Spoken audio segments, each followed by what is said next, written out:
나의 안에 거하라. 나는 내 하나님이니 모든 환난 가운데 너를 지키는 자라. 두려워하지 말라. 내가 널 도와주리니 놀라지 말라. 내 손 잡아주리라. 나의 안에 거하라. 나는 내 하나님이니 모든 환난 가운데 너를 지키는 자라.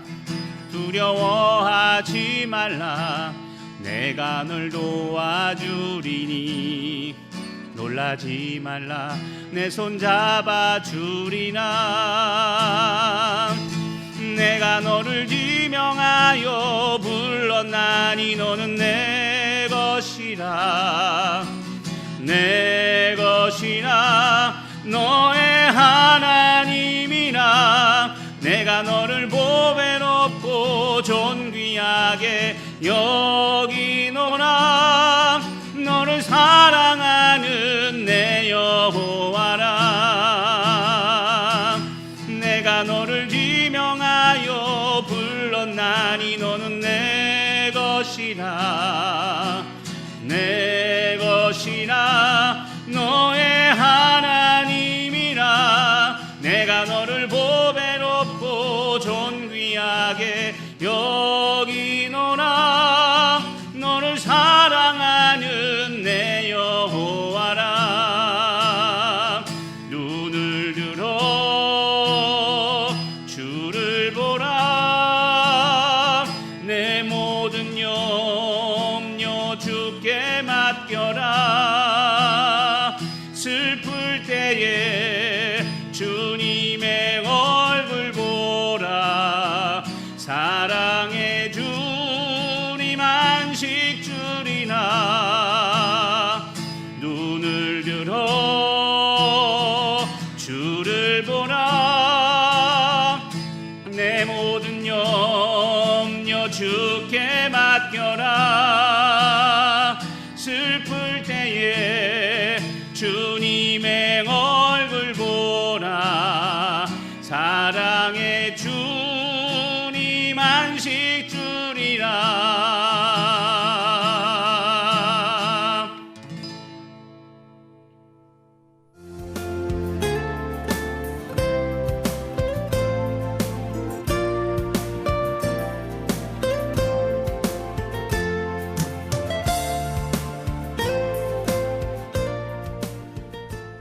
찬양으로 제주 CBS 창립 19주년 기념 특집 방송 제주의 만나 문을 활짝 열었습니다. 저는 서귀포 성결교회 이기원 목사입니다. 하나님께서는 광야에서 굶주린 이스라엘 백성들을 위해 만나를 먹여주셨죠. 아무도 의지할 곳 없을 때 하늘의 문을 여시고 하나님은 우리에게 은혜를 베풀어 주셨습니다. 지금 우리 믿음의 그리스도인들은 코로나19로 인해서 황폐해진 세상 속에서 광야 생활을 경험하고 있습니다. 광야 같은 세상에서 기적적으로 우리를 인도하시는 하나님을 믿고 이 어려운 시기를 잘 견뎌야 하지 않나 싶습니다. 어느 때보다도 굶주린 우리 그리스도인들에게 만나를 내려주시기를 원하는 마음으로 이 프로그램을 제작했는데요. 그래서 제목을 제주를 사랑하셔서 주신 만나라는 의미를 담아 제주의 만나, 사랑의 자, 제주의 만나 이렇게 지었습니다. 코로나가 확산되면서 계획되었던 교회에서의 행사는 무산되었지만 지금 이 방송국 스튜디오에서는 이 진행되는 이 프로그램, 이 시간이 여러분들을 위로하고 영혼을 강건케 하는 시간이 되었으면 좋겠습니다. 오늘의 주제는 코로나 시기, 이런 고난의 시기에 우리 그리스도인들은 어떤 구별된 삶을 살아야 하는지, 어떤 소망을 품고 이 시기를 보내야 하는지 은혜의 말씀들과 함께 할 것이고요. 치유와 위로의 시간을 담아낼 예정입니다. 오늘 함께 하기로 하셨던 안산 꿈의 교회 김학중 목사님, 성락 성결교회 지영은 목사님께서는 코로나 확산으로 자리를 함께 하지 못했고요. 미리 보내주신 위로의 설교 말씀을 통해 따로 만나보도록 하겠습니다. 자, 지금 이 자리에는 제주 영락교회 심상철 목사님 그리고 찬양 사역자 최빛나 사모님 나와 계십니다. 자, 우리 한번 안부를 물으면서 시작하도록 하겠습니다. 안녕하십니까? 안녕하세요. 네. 근황 토크로 한번 시작을 해야 될 것 같은데요. 우리 목사님부터 요즘 어떻게 지내고 계신지 한번 말씀해 주시기 바라겠습니다. 그 지난 주일 찬양곡 중에 그런 게 있더라고요. 은혜 아니면 살아갈 수가 없네. 호흡마저도 버티고 견디게 하시네. 네, 요즘 은혜로 사시는군요. 네, 그런 것 같습니다. 예. 우리 최빛나 사모님께서는 네. 요즘 어떻게 지내시는지 한번 말씀해 주십시오. 저는 지금 제주 내려온 지 3주 차인데요. 네네. 저희 아이가 좀 지병이 있어서 네. 거의 집안에서만 아, 있었던 것 같아요. 네. 집안에 있으셨는데 네. 그래도 제주 느낌 어떠신가요? 여전히 고향 같고 네. 따뜻한 뭐 사람들이 많아서 저는 네. 너무 좋은 것 같습니다. 예, 아이, 감사합니다. 제가 얼마 전에요, 그 상가에 입주해 있는 어느 교회 목사님을 만났는데요. 청년들이 놀러 잠깐 마스크를 벗고 그 얘기를 나누는 모습을 교회를 지나가던 어떤 그 행인분이 보시고 신고하는 바람에 경고를 받았다고 하더라고요. 네. 그래서 교회 문을 이제는 아예 잠그고 다른 사람들이 보지 못하도록 아예 교회 문을 잠그고 그렇게 사역을 하고 계시다고 그러는데 사람들이 우리 그 이런 감시의 시선으로 본다는 것이 네. 참 안타깝습니다. 네. 예, 우리 목사님께서는 교회를 보는 이 세상의 시각에 대해서 좀 어떤 생각을 갖고 계신지 한번 같이 나눠주시기 바라겠습니다. 저는 좀 역발상을 해봅니다. 네, 그 케사르가 암살당할 때에 자신을 암살한 그 브루투스를 향해서 그런 말 하지 않습니까? 브루투스 너 맞아. 세상 사람들이 교회를 향해서 그런 따가운 시선을 보내거나 말을 하는 것은 교회는 달라야 된다는 그 기저가 그들 가운데 있기 때문이라는 생각을 해봅니다. 네, 교회는 세상의 마지막 희망이고 마지막 기대주의인데 교회 당신들마저 이러면 되겠습니까? 교회를 향한 아직도 그들의 마음속에 소망과 희망이 반어법적으로 표현된 것이다. 저는 그렇게 해석을 해보고 싶습니다. 네, 교회가 마지막 희망이라는 말씀 참 네. 동감하는 말씀인데요. 자, 그렇다면 우리 최빛나 사모님께서는 이런 일에 대해서 어떻게 생각하는지 한번 또 말씀해 주시기 바라겠습니다. 제가 체감하는 것은 이제 네. 저는 머물고 있는 것이 지금 사촌 동생 집이거든요. 근데 네. 사실 그 가족이 넌 크리스천이라 너무 이렇게 가깝게 많이 느꼈었어요. 그래서 네. 저희를 향한 뭐 이렇게 질타와 또 여러 가지 상한 마음으로 던지는 질문들이 참 이들의 마음이 많이 상했구나. 교회를 향한 실망이 참 컸구나 하는 것을 정말 가까이서 느낄 수 있었습니다. 네, 맞습니다. 우리 목사님, 사모님 말씀이셨지만 세상은 교회에 대해서 좀 달랐으면 세상과는 차원 높은 한 단계 높은 오블리스 노블지제처럼 한 단계 높은 차원의 윤리 수준, 도덕 수준을 좀 갖고 행동해 줬으면 하는데 교회가 조금 부족하지 않았나라는 생각을 해보게 됩니다. 네, 그래서 우리가 더 상처받고 힘든 그런 시간을 보내고 있는 우리 믿음의 자녀들인데요. 우리 목사님께서는 어떤 말씀으로 우리에게 위로를 안겨주실지 잠깐 설명해 주시겠습니까? 네, 제가 서두에도 말씀드린 것처럼 은혜가 아니면 참 온전하게 제대로 살아갈 수가 없는 시대가 된 것 같습니다. 그런데 하나님께서는 이러한 은혜를 베푸심으로 우리를 도우신다라고 성경에서 약속해 주고 계신데 네.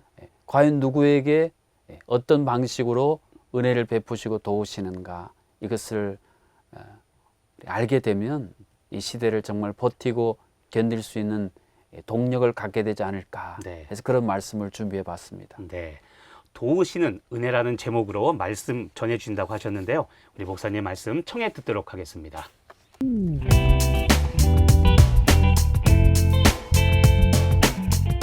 이 시간 우리에게 주신 하나님 말씀은 시편 30편 10절 말씀입니다. 여호와여 들으시고 내게 은혜를 베푸소서. 여호와여 나를 돕는 자가 되소서 하였나이다. 아멘. 나의 발을 사슴과 같게 하사라는 책을 읽어본 적이 있습니다. 태어나면서부터 여러 가지 몸에 장애를 갖고 있는 여인이 등장하는데 그 여인의 이름은 겁쟁이입니다. 그런데 목자이신 주님이 그 여인을 주님의 나라로 품으로 인도하는 그 여정을 그리고 있는데 목자이신 주님이 겁쟁이에게 친구 동역자를 붙여주는데 그 친구의 이름이 고통과 슬픔이었습니다. 처음에는 이해를 하지 못합니다. 내 몸 추스르기도 힘든데 나 혼자 가기도 이렇게 버겁고 정말 힘든데, 아니 주님, 내게 붙여진 동역자가 고통과 슬픔이라니요. 이해할 수 없습니다. 이것은 말도 되지 않습니다. 라고 불평하며 저항하며 길을 가게 됩니다. 그런데 결국 이 겁쟁이라는 여인이 주님이 원하시는 그 주님의 목표를 향해 나갈 수 있는데 가장 결정적인 도움, 가장 결정적인 역할을 했던 존재가 바로 동역자인 고통과 슬픔이라는 내용이었습니다. 제가 저에게 성도님들에게 이 고통, 슬픔, 고난에 대해서 설명할 때 늘 자주 들려주는 말씀이 있어요. 왜 고난이 고난인가? 해석이 되질 않아서 고난이라는 것입니다. 그러나 이 고난이 해석이 되는 그 순간, 그것은 더 이상 고난이 아니고 더 이상 고통이 아니고 슬픔이 아니고 내 인생의 비료와 같은 놀라운 하나님의 은총이 되었다라는 것을 고백하게 된다라는 스토리입니다. 오늘 본문은 다윗이 자신의 인생 가운데에 해석되지 않았던 고통과 슬픔, 고난에 대해서 그것을 해석하고 이해된 것을 고백하는 내용으로 기록이 되어져 있습니다. 오늘 본문 함께 읽은 내용에 보면 여호와께서 먼저 들으신다라고 기록을 해주고 있습니다. 하나님은 우리의 고통과 슬픔을 수수방관하거나 외면하는 분이 아니시고 친히 귀 기울여 경청해서 들어주시는 하나님이라는 놀라운 약속의 말씀입니다. 우리가 읽진 않았습니다만 3절 말씀에 보면 스월, 가면 다시는 돌아올 수 없는 그 절박한 상황, 그리고 무덤이라고 표현된 인생의 깊은 구덩이, 웅덩이, 그 깊은 곳에 빠져 있을 때에 하나님께서 그 속에서 울부짖고 부르짖는 그 소리를 먼저 들어주신다라고 말씀하고 있습니다. 이러한 사실이 깨달아질 때에 내 인생, 내 현장에 있는 이 고통, 슬픔, 고난에 대해서 하나님의 은혜를 구하고 하나님이 나를 돕는 자 되신다는 사실을 고백하게 되었다는 것입니다. 은혜를 베푼다라고 했을 때 은혜라는 단어는 누군가에게, 약자에게, 연약한 자에게 호의를 베풀기 위해 가진 자, 강자가 스스로 몸을 낮추고 굽히는 것을 표현하는 단어가 오늘 본문에 쓰인 은혜라는 단어입니다. 만왕의 왕이시고 모든 것에 높고 높은 보좌에 계신 그 권능의 전능의 하나님이 우리의 고통과 슬픔의 소리를 들으시고 친히 몸을 낮추셔서 우리에게 다가오신다라는 이 놀라운 사실을 은혜라는 단어로 표현하고 있다는 것입니다. 그래서 다가오신 그 하나님은 우리를 돕는다. 여기서 돕는다라는 것은 그 원어의 의미를 보면 둘러싼다, 방어한다, 그런 뜻을 갖고 있는 단어가 쓰이고 있습니다. 홀로 산길을 가는데 갑자기 자객들이 나타나서 저를 둘러쌉니다. 도저히 제 힘으로는 그 대적들을 물리칠 아무 힘도 소망도 없을 그때에 갑자기 무림의 고수가 슉 제 앞을 막았었어. 온몸으로 저를 감싸고 저를 방어해주고 그 모든 대적들을 한순간에 제압하는 장면, 영화에서 종종 나타나는 장면이 오늘 본문에 기록된 바로 그 장면입니다.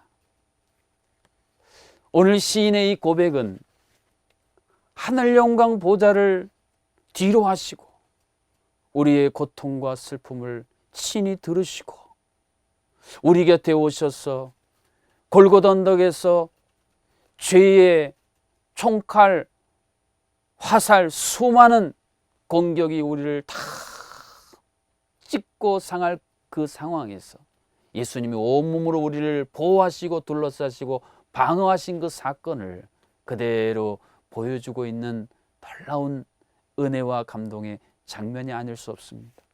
이러한 사실을 익히 체험한 히브리 기자는 히브리서 2장 18절에서 이런 고백을 들려주고 있는 것입니다. 그가 시험을 받아 고난을 당하셨은즉 시험 받는 자들 능히 도우실 수 있느니라. 아멘. 예수님이 이 땅에 오셔서 친히 우리의 모든 고난 고통을 들으시고 보시고 하시고 우리에게 은혜를 베푸시기에 우리의 가장 밑바닥까지 오시고 친히 우리를 둘러싸 보호하시고 방어해 주신 이 놀라운 은혜, 그로 말미암아 우리는 현재 이 황무지 같은 삶 속에서 놀라운 새로운 회복을 누리게 된다는 것입니다. 이 괴목이라는 나무가 광야 사막에서 자라는데요, 그 거친 사막에서 그 어렵고 힘들게 자라는데 그것을 잘 견딘 나무들은 말입니다, 아주 비싼 가격에 팔린다는 이야기를 들었습니다. 인류 역사 가운데 소빙하기로 말미암아 인류가 어려움 당한 때 있는데, 그때 수목한계선에서 자란 나무로 만든 악기인 스트라디바리우스 바이올린이 그렇게 아름다운 음악을 울리고 고가로 팔린다는 이야기도 우리는 듣게 됩니다. 우리 인생 가운데 다가오는 시험 환란, 코로나19 사태라는 전례가 없는 이 영적인 혹한기, 그러나 이 시간이야말로 우리는 우리에게 은혜를 베푸시기 위해 우리를 도우시게 다가오시는 그 주님을 알아채고 그 주님과 함께 동행할 수 있는 시간이고, 이것이 확인되고 확신이 되면 그 고통, 슬픔, 그 고난으로 말미암아 우리는 잠시 잠깐 진통을 느낄 수는 있지만 그를 통해 우리는 하나님의 새로운 역사를 향해 나아가는 새로운 전통을 만들어낼 수가 있습니다. 진통이 전통으로 바뀌어지는 이 놀라운 발상의 전환, 다윗은 그의 인생에서 이것을 체험했고 그것을 오늘 우리들에게 동일하게 선포해주고 있습니다.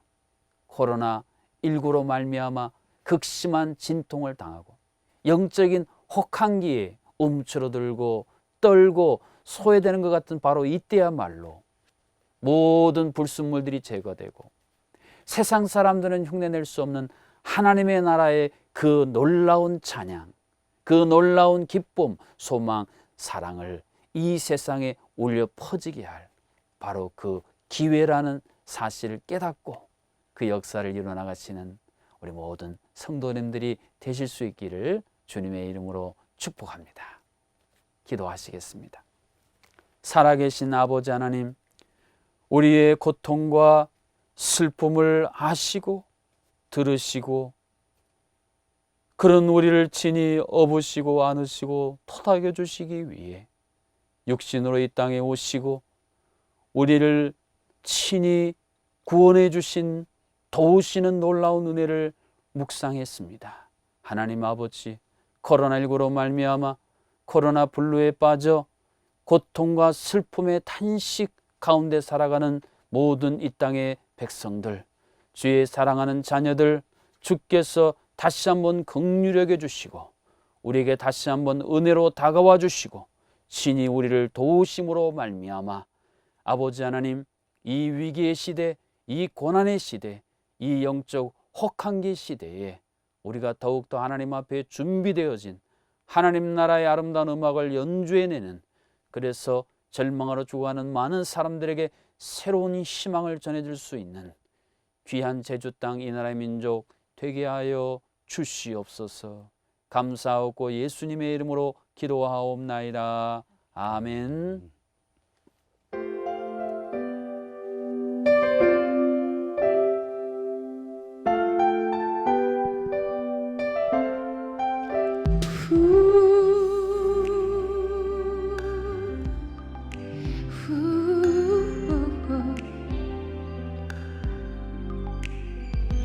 그가 나를 지으시고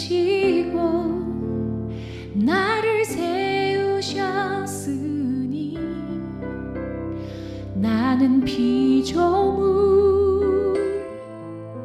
그는 창조주.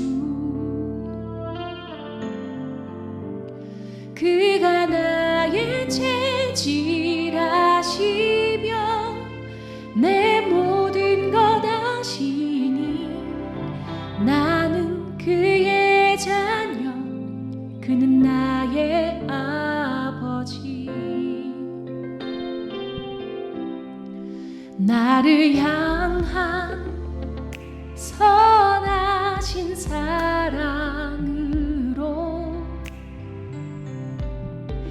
나의 앞길을 인도하시나니 때론 나를 저 산 높은 곳에 두어 독수리 같이 나를 강하게 만드신 나의 하나님, 나의 하나님, 나의 하나님, 내 아버지.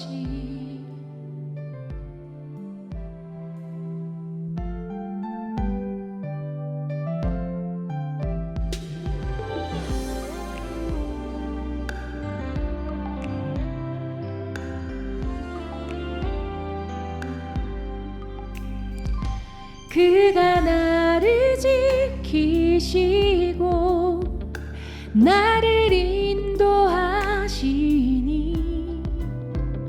나는 어린 양 그는 내 목자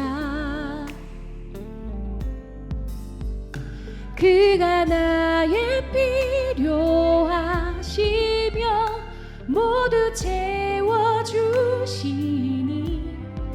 나는 그의 자녀 그는 나의 아버지 나를 향한 선하신 사랑으로 나의 앞길을 인도하시나니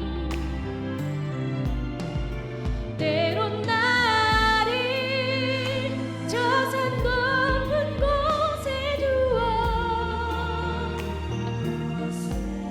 독수리 같이 나를 강하게 만드신 나의 하나님, 나의 하나님, 나의 하나님, 내 아버지. 나의 하나님, 나의 하나님, 나의 하나님, 내 아버지.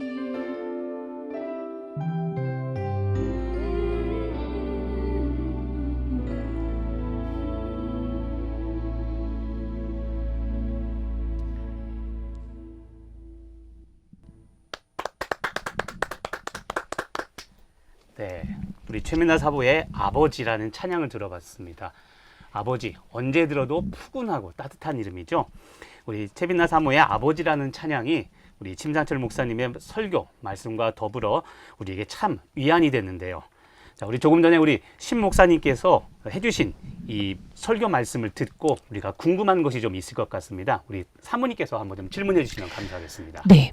하나님이 우리들의 고통과 슬픔을 들으신다는 성경의 증언을 통해서 우리들이 받게 되는 도움이 뭘까 궁금한데요. 네, 우리 목사님께서 어떤 답변을 해주실 수 있을까요?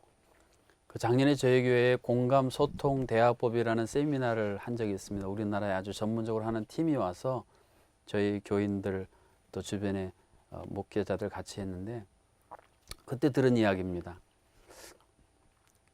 어린아이인데 신동입니다. 신동. 네. 근데 어느 방향의 신동이냐면 화학.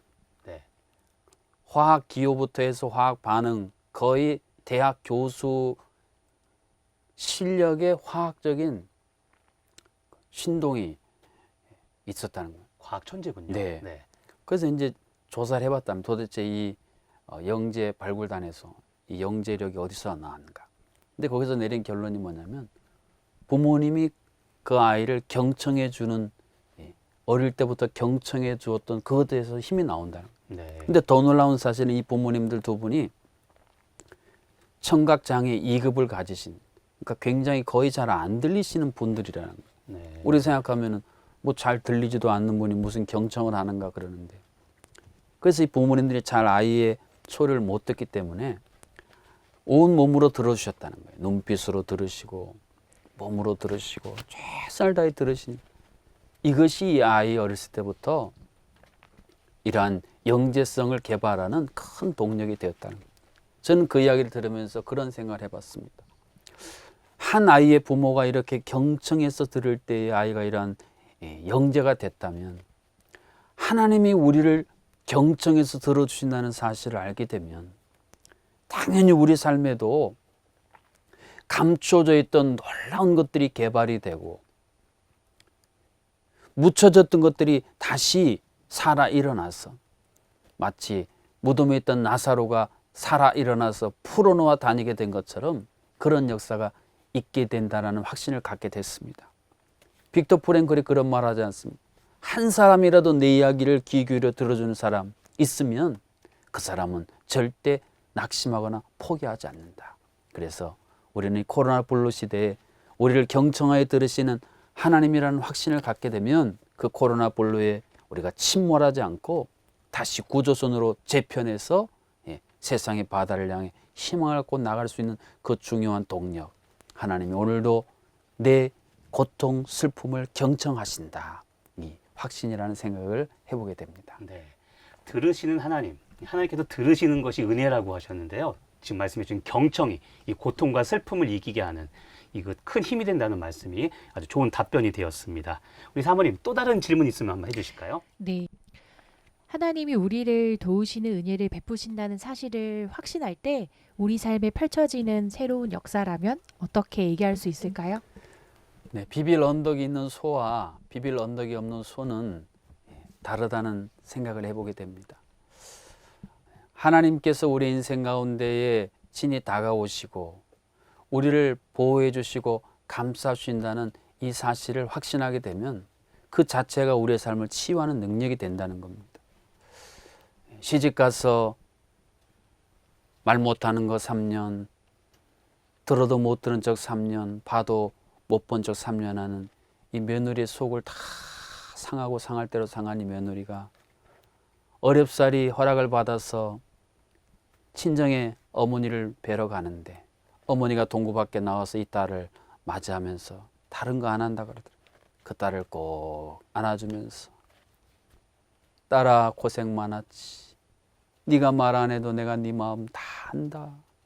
이 한마디에 몇 년간 쌓였었던 이 딸의 그 상처와 아픔이 봄의 눈 녹듯이 다 사라지는 것처럼 하나님께서 우리 삶에 오셔서 우리를 안아주시고 업어주시고 토닥여주시는 그 놀라운 그 손길을 우리가 체험하는 것만으로도 우리 안에 꽁꽁 얼어붙었던 모든 응어리들이 풀어지기 때문에, 거기서 새로운 힘이 생기고 새로운 소망이 생기기 때문에 우리 앞에 또 다른 어떤 시험 환란이 닥쳐와도 그것을 뚫고 나갈 놀라운 힘을 얻게 되기 때문에 예수 믿는 사람들은 늘 새로운 역사를 쓰는, 새로운 물꼬를 트는 주인공으로 살아갈 수가 있는 것이라고 저는 생각합니다. 네.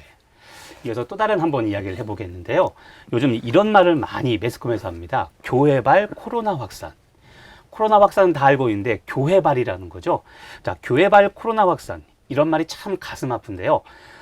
교회를 이런 어떤 프레임에 가둬놓는 것은 아닌가라는 이런 안타까운 마음이 듭니다. 자, 목사님께서는 이런 이야기 들을 때 생각이 어떠신지 한번 나눠주시길 바라겠습니다. 네, 물론 방역에 좀 미흡해서 교회에서 확진자들이 있는 사실에 대해서는 참 안타깝고 사과할 일입니다만, 네. 저는 요즘에 생각해 보기를 마치 로마 시대 말입니다. 큰 화재를 일으키고는 그것을 다 기독교인 탓이다라고 돌렸던 그런 역사가 다시 반복되고 있는 것은 아닌가, 네. 그런 하는 생각을 해보게 됩니다. 어찌됐든 교회는 주님의 몸이고 영원히 쇠하지 않고 밟으면 밟을수록 더 강해지는 들풀처럼 들꽃처럼 다시 반드시 일어날 것이다. 네. 그런 확신을 갖습니다. 예, 맞습니다. 대부분의 교회는 안전수칙을 사실은 잘 지키면서 이렇게 예배와 사역들을 진행하고 있는데 소수 몇몇 교회들의 그 실수 때문에 마치 대부분의 교회들이 정부의 안전수칙에 대해 반하는 걸로 생각하는데 좀 안타까운 마음이죠. 자, 우리 사모님, 교회발 코로나 확산 이것에 대해서 갖고 계신 어떤 생각 좀 한번 나눠주시겠습니까? 변론하고 싶은 마음이 사실 많죠. 네. 근데 하지만 많이 상해 있는 마음을 가진 그들에게 저희의 이야기들이 사실 귀에 들리진 않을 것 같아요. 네. 그래서 지금은 위로하고 격려하고 같이 힘을 내어서 이 시기를 잘 넘어가 봅시다. 네. 이렇게 힘을 주고 위로를 주는 것이 오히려 저희 역할이 아닌가 네. 한번 생각해 봅니다. 네, 맞습니다. 우리 목사님 원래 우리가 이 제주의 만나 이 행사를 제주 영락교회에서 원래는 우리가 하기로 했잖아요. 근데 지금 이렇게 코로나가 확산되면서 결국 이 영락교회에서 하지 못하게 됐는데 아쉬움이 크시죠? 예, 그 아카데미상을 휩쓴 기생충이라는 영화에 너는 계획이 다 있구나 그런 말이 생각났는데 네, 참 계획대로 안 됩니다 요즘에. 맞습니다. 그래서 원래 함께 하기로 하셨던 안산 꿈의 교회 김학중 목사님 그리고 성락 성결교회 지영은 목사님이 준비하셨던 설교 말씀을 들어보는 시간을 우리가 갖도록 하겠습니다. 우선 성락 성결교회 지영은 목사님의 설교 말씀을 듣겠습니다. 본문 말씀은 빌립보서 4장 6절에서 7절까지 말씀이고요. 제목은 마음과 영혼을 가꾸며입니다. 제가 본문 말씀을 봉독해 드리겠습니다.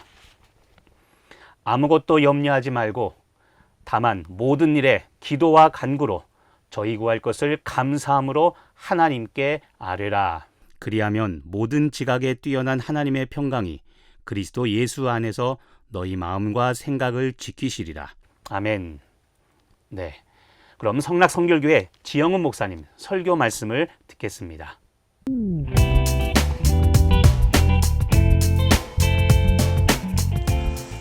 사랑하는 그리스도인 여러분, 하나님이 주시는 은혜와 평화가 여러분의 삶에 맑은 시내처럼 넉넉하게 흐르기를 바랍니다. 성경 말씀에서 조건과 약속 이런 구조로 돼 있는 그런 성경 말씀이 상당히 많습니다. 예를 들면 부르짖으라 그러면 내가 응답하겠다. 이런 내용도 그런 거죠. 부르짖으라. 이건 조건이잖아요. 그러면 내가 응답한다. 약속이죠. 빌립보서 4장 6절, 7절도 기본적으로 조건과 약속 이런 구조로 되어 있는 말씀입니다. 6절은 조건이에요. 그리고 7절은 약속입니다. 그리스도인들에게 굉장히 유명한 말씀이고 잘 알려진 성경 구절이죠. 자, 4장 6절 조건이 어떻게 되나요?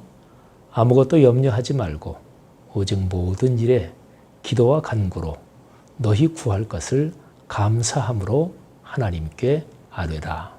자, 염려하지 말라 그랬으니까 기본적으로 그리스도인들 중에서 염려하고 걱정하는 사람들을 생각하면서 주신 말씀이지요.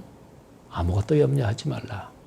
다만 모든 일에 어떤 일이든지 어떤 상황이든지 기도와 간구로 너희에게 필요한 것, 너희가 하나님께 구하고 싶은 것을 감사하면서 하나님께 기도해라. 자, 이게 조건입니다. 자, 거기에 걸린 약속. 근데 4장 7절의 약속은 우리가 이 조건을 가장 단순하게 요약하면 기도해라 이런 거잖아요. 자, 기도해라.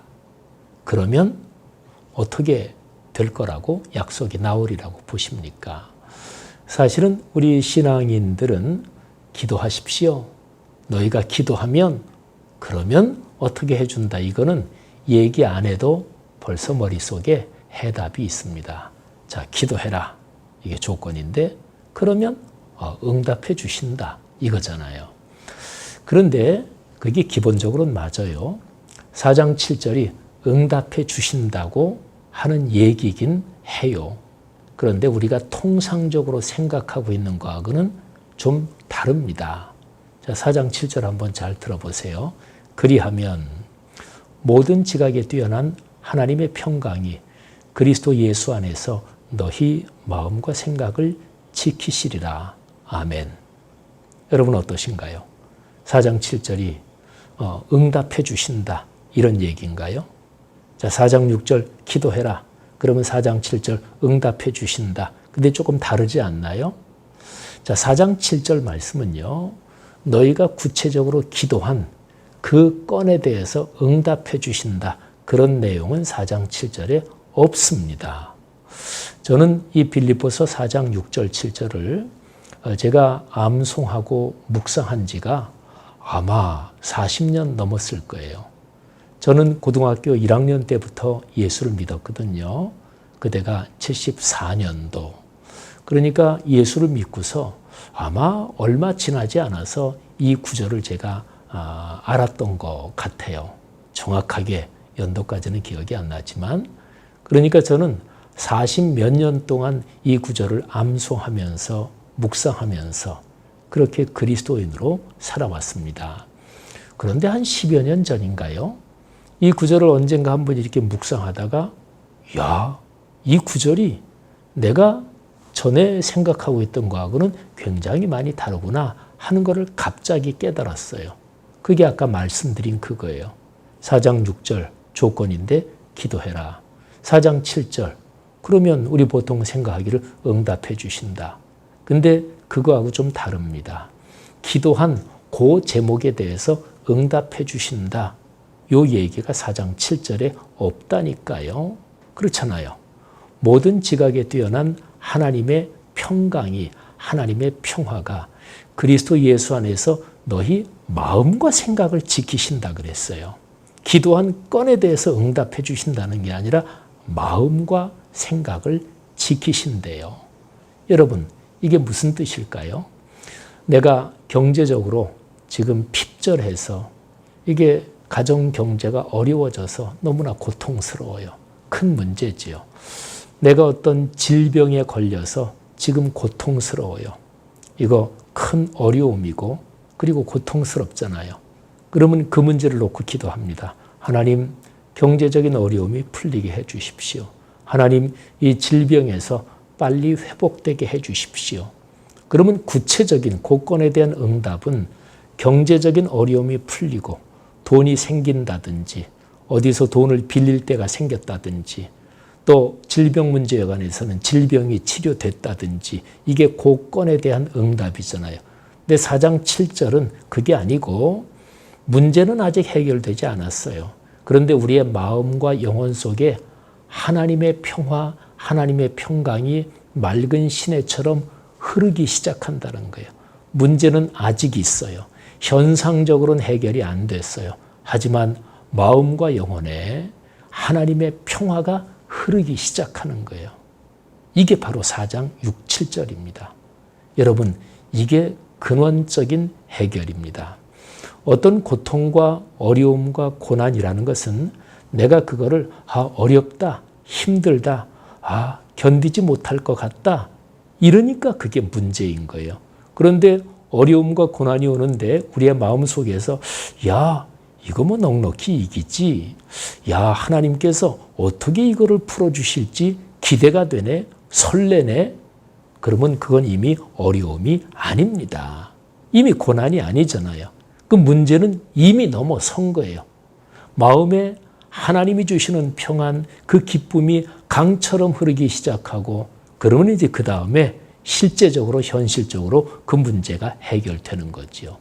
사랑하시는 여러분, 세월이 하수상합니다. 시대가 많이 어렵습니다. 코로나19 때문에도 그렇고 또 그거 아니라도 인생길을 걸어가면서 이런저런 어려움이 우리에게 다 있잖아요. 이런 시대에 어떻게 살아야 될까요? 어떻게 그리스도인답게 걸어야 될까요? 빌립보서 4장 6, 7절은 가장 근원적인 해답, 해결을 우리에게 제공해 주고 있습니다. 우리의 마음과 영혼을 지키는 거예요. 하나님이 그렇게 해 주십니다. 우리의 마음과 영혼을 하나님의 거룩한 말씀으로 주님의 은혜로 아름답게 가꾸며 살아야 되는 거죠. 사랑하는 그리스도인 여러분, 여러분의 삶에 하나님 아버지께서 주시는 그 아름다운 평화, 그 멋진 기쁨이 맑은 시내처럼, 그리고 그런 흐름들이 모여서 넘치는 강물이 되기를 주님의 이름으로 축복합니다. 마음과 영혼을 가꾸며 살아가는 그리스도인들 때문에 우리가 살아가는 사회가 더 밝아질 것입니다. 여러분을 축복합니다. 이 행사를 준비하면서 함께 하실 목사님의 설교 말씀에 맞게 미리 질문을 보내드리고 답변을 받았는데요. 우선 지영은 목사님께 드린 질문은 이런 겁니다. 마음을 지키고 아름답게 만들어가는 것은 참 어려운 일인데요. 이 부분에 대한 지영은 목사님의 생각은 어떤 걸까? 한번 들어보시겠습니다. 사람 마음을 지키며 가꾸는 것, 또 마음을 좋은 쪽으로 바꾼다든지 이게 쉽지 않죠. 제가 지금 손을 폈는데요. 제 손을 이렇게 주먹을 줍니다. 또 손가락 하나를 펴야 되겠다 생각을 하는 거예요. 그러면 하나 피면 되죠. 3개 펴야 되겠다 생각하면 이렇게 3개 펴면 되죠. 다 핀다 이렇게 펴면 되죠. 그러니까 이 손은 제가 마음에 생각하는 대로 주먹을 쥔다든지 하나를 편다든지 손바닥 전체를 편다든지 제 생각처럼 잘 되지요. 그런데 우리의 마음이 제 지금 오른손을 제가 생각하고 움직인 것처럼 이렇게 되나요? 그건 안 되죠. 그죠? 그런데 사람 마음이라는 게 이 손가락처럼, 이 손처럼 이렇게는 안 되지만 사람 마음도 관리하고 가꾸고 다듬어 갈 수 있습니다. 그것도 훈련하면 됩니다. 잠깐 하나 설명을 드릴게요. 마음하고 생각하고 어떻게 다른지. 아까 빌립보서 4장 6절 7절에서는 4장 7절에서는 하나님의 평강, 하나님의 평화가 너희 마음과 생각을 지킨다 그랬잖아요. 근데 마음하고 생각이 조금 다릅니다. 자, 마음은 그냥 마당이라고 생각하세요. 마당. 내 집 마당이 참 좋은 마당이 있다고 생각을 하세요. 근데 거기에서 아이들이 한 서너 명이 막 뛰어놀아요. 그러면 아이들이 막 뛰어노는 그 뛰어노는 운동, 그 움직이는 작동, 그거 활동, 그거를 생각이라고 한번 보시면 돼요. 그러니까 마음은 우리의 정신의 마당이고요. 그 정신의 마당에서 막 작동하고 움직이는 의식의 흐름, 그게 생각입니다.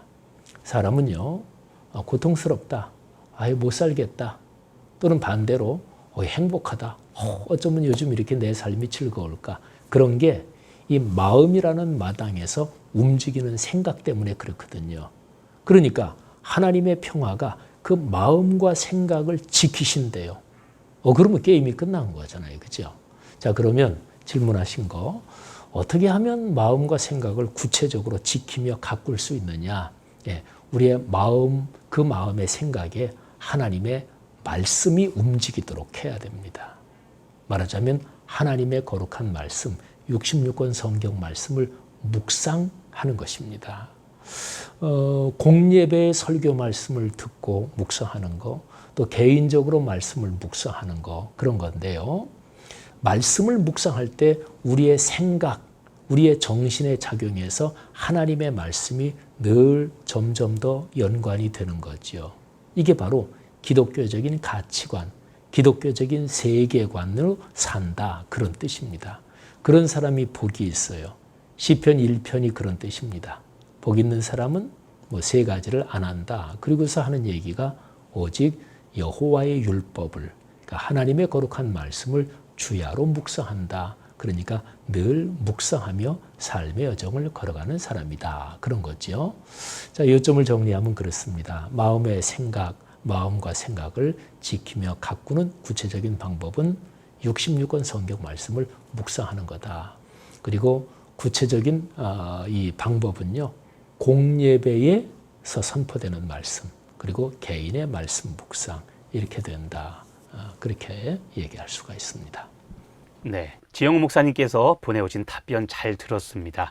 66권 성경 말씀을 묵상하는 것, 공예배를 통해 설교 말씀을 듣고 경건 시간을 통해서 듣는 말씀 묵상, 이것이 마음을 아름답게, 생각을 아름답게 지키고 만들어가는 것이라고 했습니다. 우리 심상철 목사님께서 이 부분에서 어떻게 생각하는지 말씀 나눠주시겠습니까?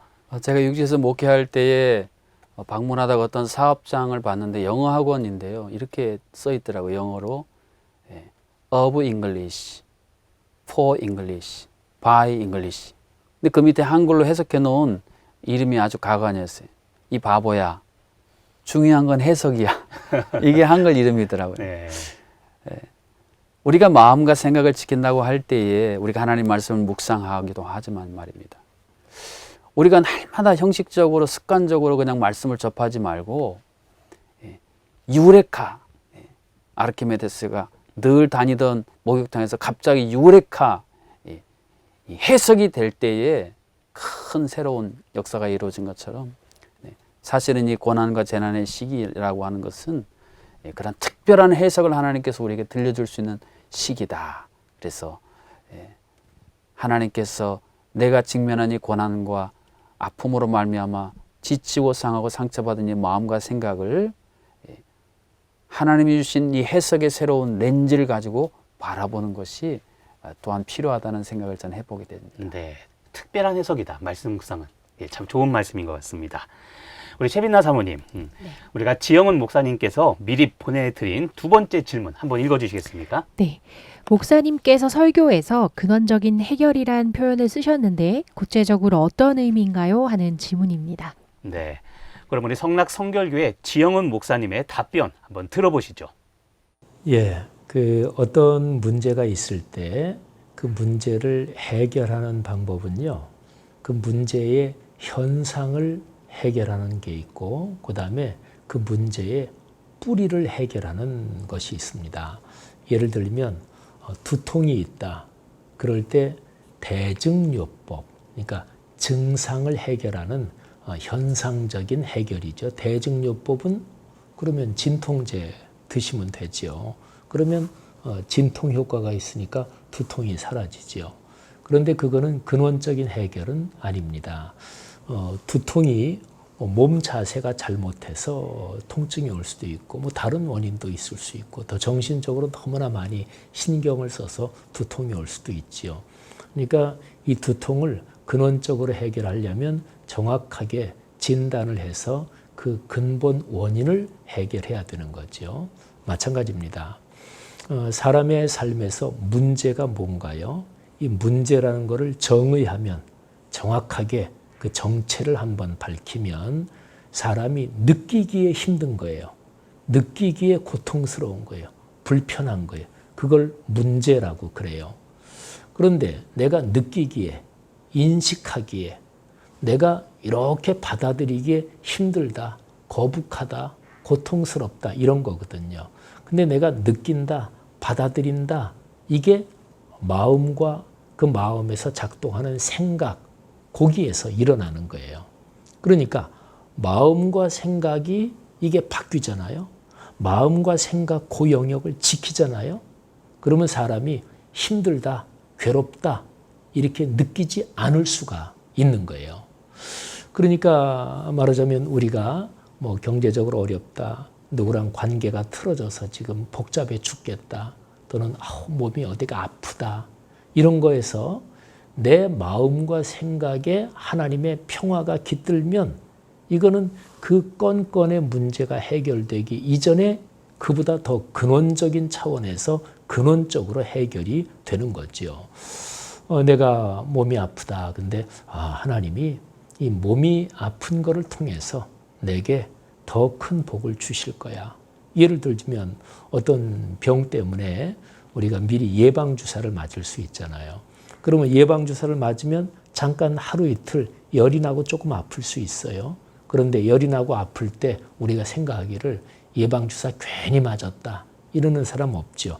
조금 열이 나고 아프지만 이렇게 해서 면역이 되면 그 다음에 독감 안 걸리고 뭐 안 걸린다. 우리가 이거 알잖아요. 그러니까 조금 아프지만 조금 열이 나지만 그때에 우리가 생각에, 마음의 생각에 못 견디겠다 이러지 않잖아요. 이건 좋은 거야. 그래. 이게 내 몸속에서 면역력이 작동하도록 돕는 거야. 우린 그렇게 생각을 하잖아요. 그러니까 마음에서 그렇게 생각을 하니까 그거는 문제거리가 아니고 어려운 게 아닙니다. 그래서 제가 마음과 생각을 지키는 거, 마음의 생각을 갖고 가는 거를 근원적인 해결, 이렇게 표현한 거죠. 근원적인 해결과 연관해서 또 하나 꼭 우리가 기억해야 될 표현이 근원적인 긍정입니다. 로마서 8장 28절 말씀을 저는 요즘 많이 생각하는데요. 우리가 알거니와 하나님을 사랑하는 자, 곧 그의 뜻대로 부르심을 입은 자들에게는 모든 것이 합력하여 선을 이루느니라. 아멘. 여러분, 이 말씀에 모든 것이라고 했습니다.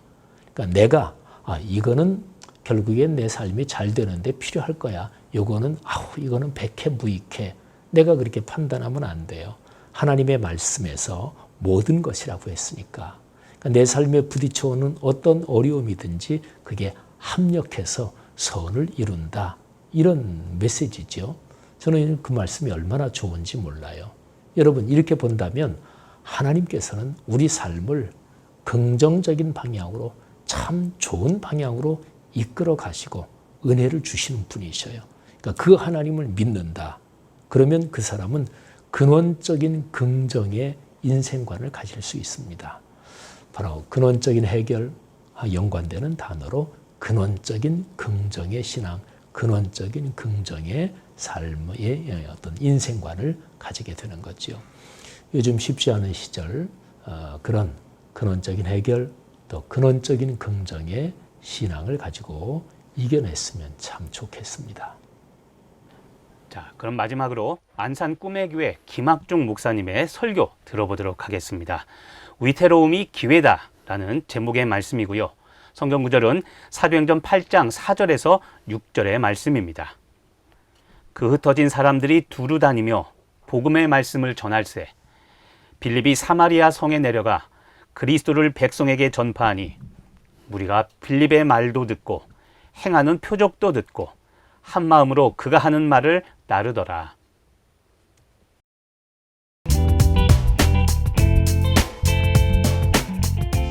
우리는 지금 위기의 시대를 살고 있습니다. 경제가 무너지고 또 일상이 모든 것들이 다 무너진 위태로운 상황들 앞에서 현대인들은 두려워 떨고 있습니다.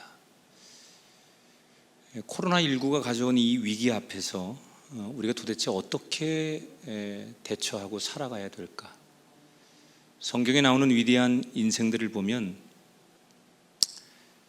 이 사람들이 전부 다 그 인생이 순조로웠던 것은 아니었던 것 같아요.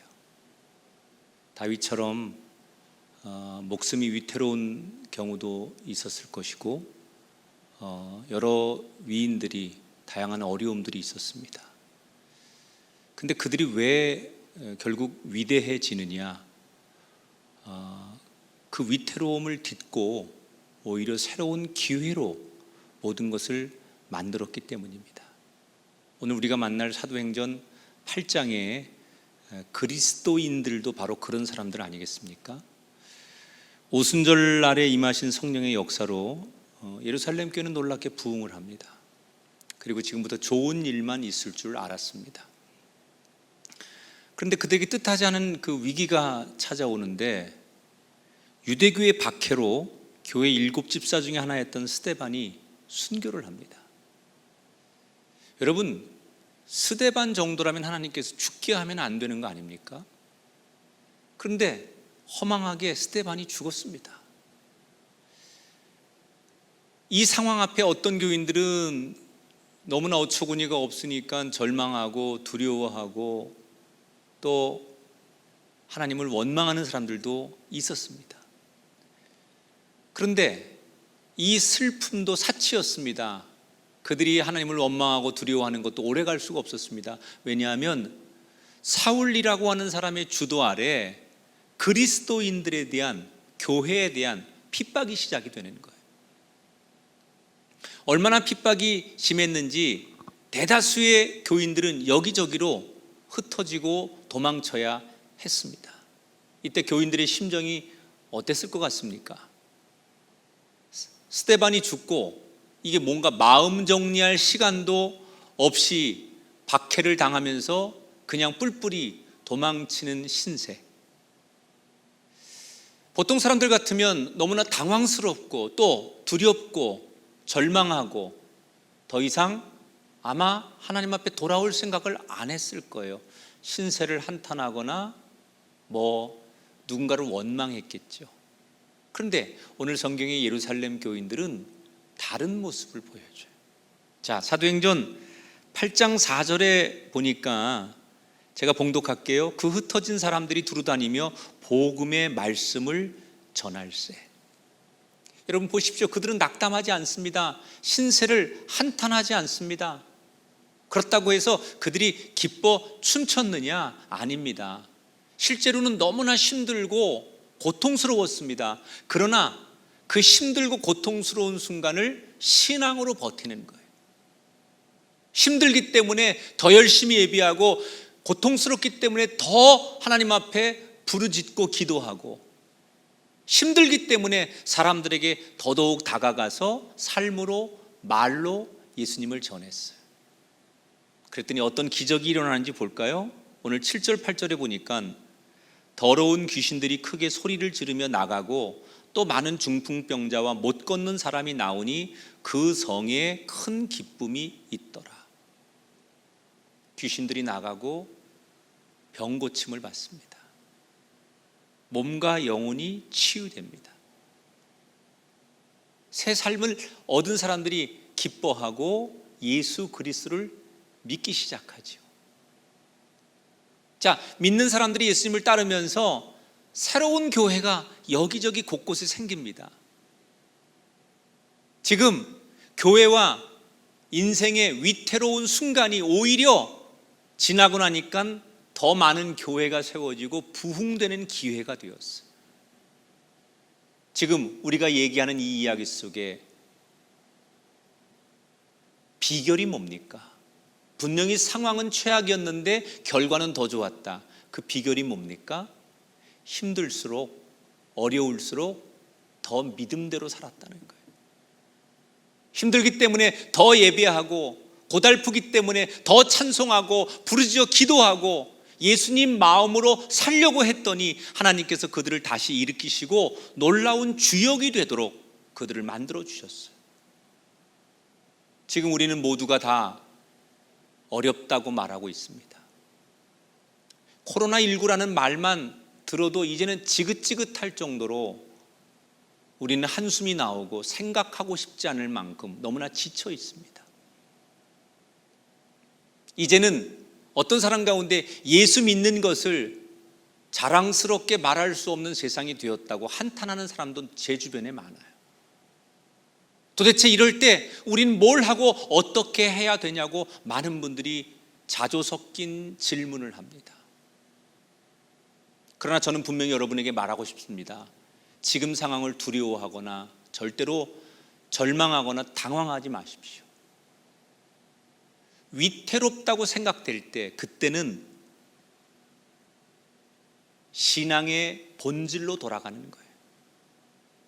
전보다 더 예배하고 이전보다 더 기도하고 간절히 하나님을 붙들고 매달려 보십시오.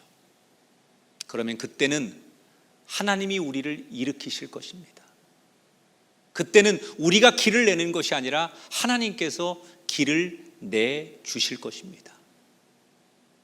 새로운 세상, 그것은 우리가 만드는 게 아니라 하나님이 우리를 주역되게 하시는 거예요.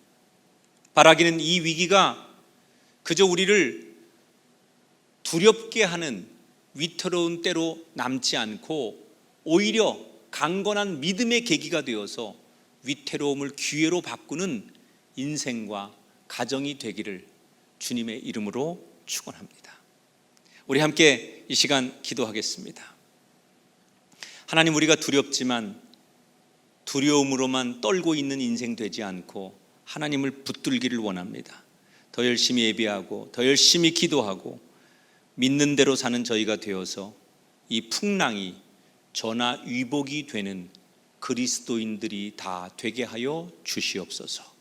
예수님 이름으로 기도합니다. 아멘. 이번에도 설교 말씀에 맞는 질문을 미리 김학중 목사님께 보내드리고 답변을 받았는데요. 우선 우리 심장설 목사님, 질문을 먼저 읽어주실까요? 예.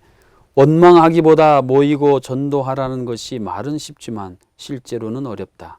이런 상황을 만났을 때 의도적으로 해야 할 생각이 있는가 하는 질문입니다. 네, 의도적으로 해야 할 생각이 있는가? 자, 그럼 여기에 대한 김학중 목사님의 답변 듣겠습니다. 두 가지를 생각해 봤으면 좋겠어요. 하나는 하나님이 주신 은혜를 기억하는 거예요. 사람은 자꾸 기억하고 생각할수록 행동으로 움직여지게 되니까 우리에게 좋은 것들, 이전에 받았던 은혜를 자꾸 의도적으로 기억하는 거예요. 두 번째는 그동안 그랬듯이 이 상황 속에서도 뭔가 하나님의 선하신 뜻이 있을 것을 믿는 거예요. 그러니까 힘들면 힘들수록 우리가 이렇게 쇠뇌한다고 그러잖아요. 자꾸 힘들수록 부정적인 쇠뇌를 하는 게 아니라 오히려 긍정적인 쇠뇌. 자꾸 입으로 시인하고 내 머릿속에 그런 상상을 할 때 그것이 믿음의 틀이 되고 또 이 어려움들을 이길 수 있는 길이라고 생각해요. 그래서 의도적으로 자꾸 그런 생각들, 좋은 추억들을 떠올리고 또 하나님의 선하신 뜻이 있는 것을 듣고 고백하는 우리가 되었으면 좋겠다 생각합니다. 네, 받은 은혜를 의도적으로 기억하라. 그리고 선한 뜻이 있음을 믿고 이렇게 얘기했죠. 긍정적인 쇠뇌 이렇게 말씀하셨는데요. 우리 심장철 목사님 혹시 코멘트 해주실 말씀 있으신가요? 네, 사도행전의 구조를 보면 사도행전 1장 8절에 오직 성령이 임하시면 세상에 흩어져서 복음을 전하라. 이것이 하나님의 의도였는데 이 인간의 아집이라는 인간의 의도성이 그것을 거부하지 않습니까? 네. 근데 사도행전 1장 8절을 뒤집으면 8장 1절이에요.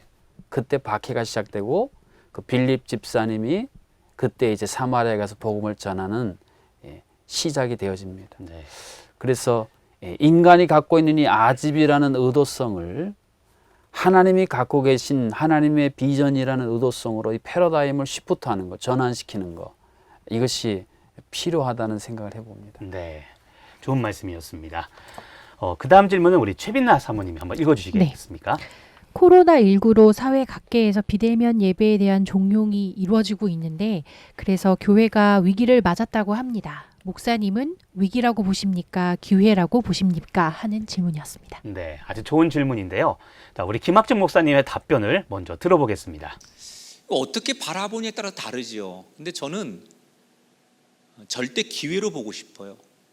그동안 우리 조직 안에서 분위기에 휩쓸려서 신앙생활을 제대로 우리가 못했다면 이제는 하나님과 나와의 1대1의 관계를 돌아볼 기회가 생긴 겁니다. 많은 군중들 속에 파묻혀서 신앙생활하는 게 아니라 이제는 완전히 하나님과 나 1대1로 만나는 시대가 되었어요. 이걸 잘 세우기만 하면 내 신앙은, 가정은 이전과 달라진 그런 모습을 우리가 만날 수 있을 것이다. 그래서 우리가 위기가 아닌 또 다른 기회로 보는 것이 맞다라고 생각하고 여러분과 함께 이 마음을 나누고 싶습니다. 네, 심사정 목사님, 지금이 위기일까요? 기회일까요? 그 위기라는 말 자체가 위험과 기회의 양면을 함께 내포하고 있다는 네. 이야기를 듣습니다. 아프리카에 신발 업계에 사원을 2명 파송했는데요. 어떤 사람은 이제 대박 났습니다 하고 좋아하는 반면 어떤 사람은 이제 망했습니다 그랬는데 왜 그랬더니 아프리카에 신발을 그 부족에 신는 사람이 하나도 없더라는 거예요. 그러니까 만들어서 팔면 대박 난다고 보는 분도 계시고 신발을 안 신고 사니 신발을 파는 건 불가능하다고 보는 사람도 있더라 그런 네. 이야기입니다. 지금 뭐 대면이냐 비대면이냐 여러 가지 그 자체로 우리가 갈등하고 아파하는데 제가 어떤 분이 강연할 때 들은 게 있어요. 우리가 온라인 거기에 얽매이지 말고 온라인 모든 방법을 우리가 동원할 수 있지 않느냐. 그동안은 이 미디어 세계, 이 다양한 엄청난 영역에 우리가 무지했다면 이것을 잘 살려서 새로운 방법으로 그들에게 다가가는 새로운 방법이 추가됐다고 하는 이 발상의 전환을 가지면 새로운 21세기 호모사피엔스들을 향한 엄청난 기회로 선용할 수 있다. 저는 네. 그런 이야기에 동의를 합니다. 네, 좋은 말씀입니다. 14세기 때 팬데믹이었던 패스트, 흑사병이라고 하죠. 이것이 유행했을 때 역시 이 흑사병은 전 세계 모든 종교, 경제, 사회, 문화 모든 것들을 다 바꿨다고 합니다. 흑사병으로 인해서 많은 사람들이 죽어나가자 노동력 감소가 이루어지자 노동자들의 그 권익이 향상되기 시작했고요. 그렇게 되자 영주, 지주들의 권한이 약화되고 경제체제가 바뀌게 됐죠. 그로 인해서 새롭게 시작된 것이 바로 그 봉건 체제가 무너지고 자본주의, 부르주아라는 계급이 생기기 시작했고, 그래서 근대 자본주의가 시작됐다고 이야기하는 것처럼 현대 지금 우리 코로나로 인한 이 지금 위기는 우리에게 위기로 끝날 것이 아니라 반드시 기회가 되어서 마지막 때 새롭게 복음을 전하라는 하나님의 변화의 명령이 아닌가, 저는 한번 그렇게 생각해 봅니다. 네, 이렇게 제주 CBS가 마련한 창립 19주년 기념 특집 방송 제주의 만나를 보내드렸는데요. 은혜와 위로의 시간이 되셨습니까? 생각할 게 많고 고민할 게 많지만 또 답답함도 있지만 우리는 그리스도인입니다. 이 어려운 시기에 흔들리지 않고 하나님만을 바라보는 것, 그것이 지금 이 시기에 가장 중요하지 않나 싶습니다. 마지막으로 한 말씀씩 듣고 이 시간을 우리가 마무리하도록 하겠습니다. 우리 심상철 목사님, 이 시간을 통해서 꼭 우리 전해드리고 싶은 말씀이 있으실까요? 네, 우리 목사님이 마지막에 하나님만 바라본다라는 말씀을 들으면서 생각이 나는 이야기인데요. 이 재난, 이 박해의 시대에 우리가 죽겠네 탄식하면서 살 수도 있고, 하나님만 바라보면 죽겠네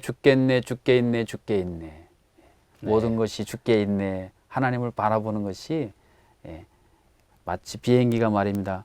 구름 위로 올라가면 밑에는 장마고 폭풍우가 몰아쳐도 햇볕은 쨍쨍 모래알은 반짝인 것처럼 죽게 있네 하면서 이겨나가는 그런 시기들로 삼았으면 합니다. 네, 주만 바라보는 말씀 감사드리고요. 우리 최빈아 사모님은 네. 어떤 말씀 전해주겠습니까? 개인의 시간이 지금 많아지고 있잖아요. 네. 이 시간들을 통해서 하나님과 나와의 사랑을 가득 채워서 그 사랑을 또 이웃들에게 나눌 수 있는 준비하는 시간으로 가지면 참 좋겠습니다. 네, 감사합니다. 그럼 최빈나 사모의 내가 천사의 말 한다 해도 찬양을 청해 들으면서 제주 CBS 창립 19주년 기념으로 보내드린 특집 방송 제주의 만나 여기서 인사드리겠습니다. 감사합니다. 감사합니다.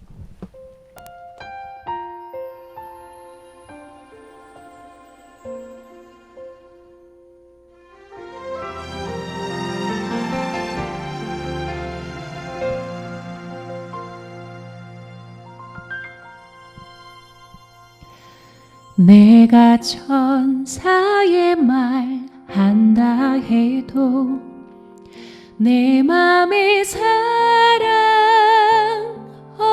없으면 내가 참 지식과 믿음 있어도 아무 소용 없으니 산을 옮길 믿음이 있어도 나 있는 모든 것 줄지라도 나 자신 다 주어도 아무 소용없네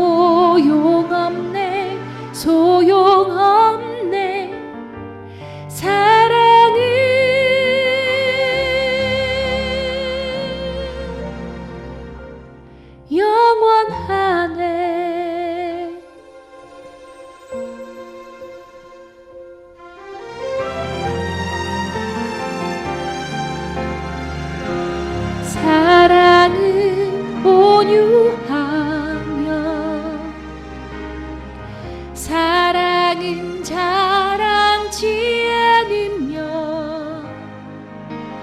교만하지 아니하며 불이 기뻐하지 아니하네.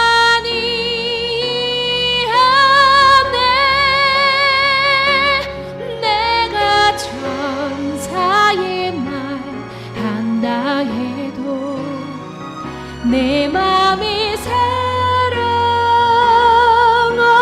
없으면 내가 참 지식과 믿음 있어도 아무 소용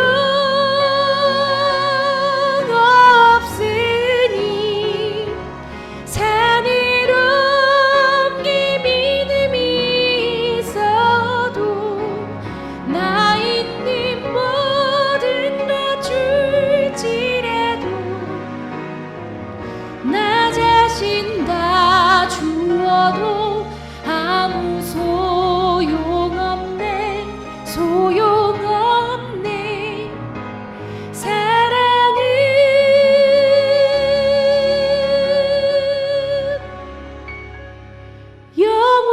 영원하네.